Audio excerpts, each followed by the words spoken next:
ಜಿಡಿಪಿಯಲ್ಲಿ ದೇಶಕ್ಕೆ ಕರ್ನಾಟಕವೇ ನಂಬರ್ 1 ಇದೆ. ಅದಕ್ಕೆ ಸಹಕಾರ ಕ್ಷೇತ್ರವೂ ಕೂಡ ಕಾರಣ ಅಂತ ಸಿಎಂ ಸಿದ್ದರಾಮಯ್ಯನವರು ಮಾತನಾಡಿದ್ದಾರೆ. ಮಂಡ್ಯದ ಕೆಆರ್ಪೇಟೆಯಲ್ಲಿ ಸಿದ್ದರಾಮಯ್ಯನವರು ಭಾಷಣದ ಸಂದರ್ಭದಲ್ಲಿ ಈ ಹೇಳಿಕೆ ಕೊಟ್ಟಿದ್ದಾರೆ. ನಾವು ಹೆಚ್ಚು ಕೃಷಿ ಮತ್ತು ಹೈನುಗಾರಿಕೆ ಮೇಲೆ ಅವಲಂಬಿತರಾಗಿದ್ದೇವೆ. ನಾವು ಉತ್ಪಾದಿಸುವಂತಹ ವಸ್ತುಗಳಿಗೆ ನಾವೇ ಬೆಲೆಯನ್ನ ನಿಗದಿ ಮಾಡುವಂತೆ ಆಗಬೇಕು. ಇದೇ ವೇಳೆ ಕೇಂದ್ರ ಸರ್ಕಾರದ ವಿರುದ್ಧ ಕೂಡ ಸಿಎಂ ಸಿದ್ದರಾಮಯ್ಯನವರು ವಾಗ್ದಾಳಿಯನ್ನ ನಡೆಸಿದರು. ನಬಾರ್ಡ್ನಿಂದ ಅನುದಾನವನ್ನ 58% ಕಡಿಮೆ ಮಾಡಿದ್ದಾರೆ. ಇದರಿಂದ ರೈತರಿಗೆ ಅನ್ಯಾಯ ಆಗ್ತಾ ಇದೆ ಅಂತ ಸಿದ್ದರಾಮಯ್ಯನವರು ಕೇಂದ್ರ ಸರ್ಕಾರದ ವಿರುದ್ಧ ವಾಗ್ದಾಳಿಯನ್ನ ನಡೆಸಿದರು. ಜೊತೆಗೆ ಜಿಡಿಪಿ ಬಗ್ಗೆ ಹೈನುಗಾರಿಕೆ ಮತ್ತು ಕೃಷಿಯಲ್ಲಿ ನಾವೇ ಮುಂದಿದ್ದೇವೆ. ಹೈನುಗಾರಿಕೆಯಲ್ಲಿ ಮತ್ತು ಕೃಷಿಯಲ್ಲಿ ನಮ್ಮ ದೇಶದ ಜನರು, ಕರ್ನಾಟಕದ ಜನರು ಅವಲಂಬಿತರಾಗಿದ್ದಾರೆ. ಹಾಗಿದ್ರೂ ಕೂಡ ನಬಾರ್ಡ್ನಿಂದ ಬರಬೇಕಾಗಿರುವಂಥ ಅನುದಾನ ನಮಗೆ ಸರಿಯಾಗಿ ಸಿಗ್ತಾ ಇಲ್ಲ.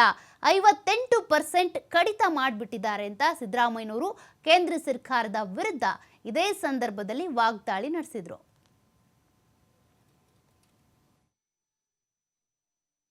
ಇವತ್ತು ದೇಶದಲ್ಲಿ ನಮ್ಮ ರಾಜ್ಯ ಜಿಡಿಪಿನಲ್ಲಿ ಬಹಳ ವೇಗವಾಗಿ ಬೆಳೆದಿದ್ರೆ ಅದಕ್ಕೆ ಸಹಕಾರ ಕ್ಷೇತ್ರದ ಬೆಳವಣಿಗೆಯನ್ನು ಕೂಡ ಮುಖ್ಯ ಅಂತಕ್ಕಂಥದ್ದನ್ನ ಈ ಸಂದರ್ಭದಲ್ಲಿ ಹೇಳಲಿಕ್ಕೆ ಬಯಸ್ತಾ ಇದ್ದೇನೆ. ಇಡೀ ದೇಶದಲ್ಲಿ ಜಿಡಿಪಿನಲ್ಲಿ ನಾವು ಜಿಡಿಪಿ ಬೆಳವಣಿಗೆಯಲ್ಲಿ ಮೊದಲನೇ ಸ್ಥಾನದಲ್ಲಿರ್ತಕ್ಕಂಥದ್ದು. ನಮ್ಮ ದೇಶ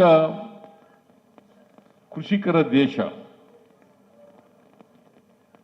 ಕೃಷಿನಲ್ಲಿ ನಾವು ಹೆಚ್ಚಾಗಿ ತೊಡಗಿಸ್ಕೊಂಡಿದ್ದೇವೆ. ಸುಮಾರು 65% ಹಳ್ಳಿಗಾಡಿನಲ್ಲಿ ವಾಸ ಮಾಡ್ತಕ್ಕಂಥ ಜನರು ಕೃಷಿ ಅವಲಂಬನೆಯನ್ನು ಮಾಡ್ಕೊಂಡಿರ್ತಕ್ಕಂಥದ್ದು, ಹೈನುಗಾರಿಕೆಯನ್ನು ಅವಲಂಬನೆ ಮಾಡ್ಕೊಂಡಿರ್ತಕ್ಕಂಥದ್ದು, ತೋಟಗಾರಿಕೆಯನ್ನು ಅವಲಂಬನೆ ಮಾಡ್ಕೊಂಡಿರ್ತಕ್ಕಂಥದ್ದು, ರೇಷ್ಮೆ ಅವಲಂಬನೆ ಮಾಡ್ಕೊಂಡಿರ್ತಕ್ಕಂಥದ್ದು,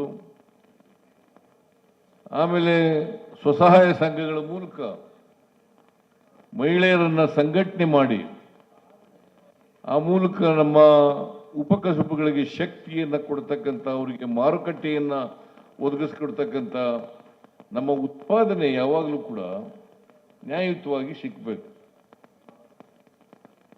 ನಾವು ಮೊದಲಿಂದ ಕೂಡ ಹೇಳ್ತಾ ಇದ್ದೀವಿ, ರಾಜಣ್ಣನು ಕೂಡ ಇವತ್ತು ಪ್ರಸ್ತಾಪ ಮಾಡಿದ್ರು. ನಾವು ಉತ್ಪಾದನೆ ಮಾಡ್ತಕ್ಕಂಥ ವಸ್ತುಗಳಿಗೆ ನಾವೇ ಬೆಲೆಯನ್ನು ನಿಗದಿ ಮಾಡ್ತಕ್ಕಂಥ ವ್ಯವಸ್ಥೆ ಜಾರಿಗೆ ಬರಬೇಕು. ನಾವು ಉತ್ಪಾದನೆ ಮಾಡ್ತಕ್ಕಂಥ ವಸ್ತುಗಳು ಇವತ್ತು ದೇಶದಲ್ಲಿ ನಮ್ಮ ರಾಜ್ಯ ಜಿಡಿಪಿನಲ್ಲಿ ಬಹಳ ವೇಗವಾಗಿ ಬೆಳೆದಿದ್ರೆ